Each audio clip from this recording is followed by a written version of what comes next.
Binuweltahan ni Palace Press Officer Undersecretary Claire Castro ang banat ni Vice President Sara Duterte na hindi raw siya professional. Git ni Castro, professional daw ba ang bise na kumontrata umano ng assassin? Nasa frontline ng balitang yan, si Maricel Halili.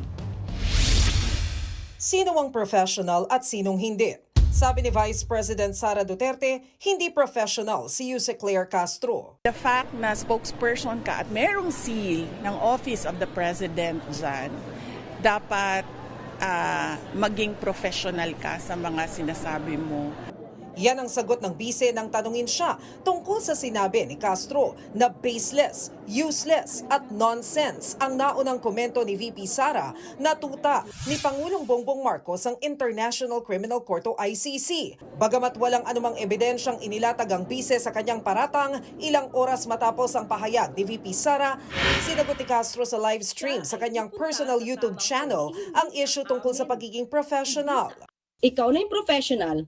Kasi hindi ko kaya yung professional, yung definition mo ng professional, katulad mo na merong kakilalang assassin, nanununtok ng sheriff, nagmumura, nagbabantaan ng buhay.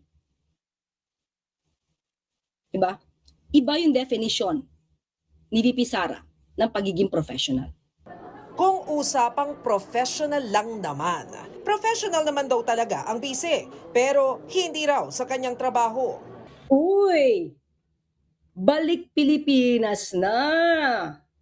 Ang professional travel vlogger. Ang professional jet setter. Kahit bumabagyo, diretso sa Germany. At nanood ng concert ni Taylor Swift. So far, hindi pa ako nag-a-absent sa aking trabaho. Sino sa atin ngayon ang professional? Diba? Sa isang taon, ilan na naging biyahe mo? Lahat personal trips. Galit ka pa kapag hindi agad na ibibigay yung travel authority mo. Demanding. Sinabi yan ni Castro sa kanyang social media account na merong disclaimer sa umpisa na nagsasabing ang pahayag niya ay hindi sumasalamin sa Office of the President. Sa video message naman ni Castro bilang Palace Press Officer, nagkomento siya sa pagiging professional. Ang tunay na professional ay nakikita sa gawa at hindi sa salita lamang. Ang isang leader na professional ay nananatili sa bansa upang mamuno, lalong-lalo na sa oras ng kalamidad. Sumusunod sa batas at hindi gumagamit ng dahas at humaharap sa mga akusasyon gamit ang malinaw na ebidensya sa halip na pag-iwas o paninira sa administrasyon. Tumutulong sa pag-unlad at hindi nagiging dahilan ng pagbagsak ng pamahalaan.